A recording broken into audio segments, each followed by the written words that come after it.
Hi everybody, John Carney, Product Engineer at Cadence, and this video I'm going to walk you through how to use the integrated impedance analysis feature to find and fix impedance problems in your design.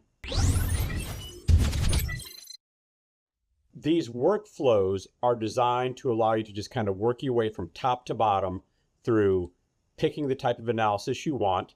For example, thermal workflow or a reflection workflow or a crosstalk workflow. Once you get everything set up to run the analysis, you can then just hit the start analysis and it'll run the analysis engine for you. If you've spent a lot of time setting up this workflow, you can even save these workflow settings and recall them again at a later time or even on future designs if you'd like. Once the analysis is complete, you get the results presented to you in a lot of different ways.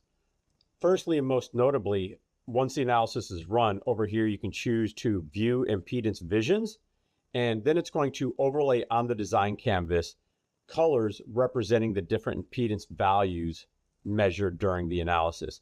The whole advantage of having an integrated analysis and layout solution like this is you've run the analysis, you can then change the design, and then you can just rerun the analysis immediately and see if the change you made affected the impedance goals or analysis goals in a positive way or a negative way.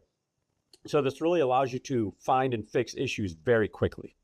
So this has been just kind of a quick introduction to the impedance analysis workflow inside the OrCAD X and Allegro X layout editor. I hope this was helpful. Thanks for watching.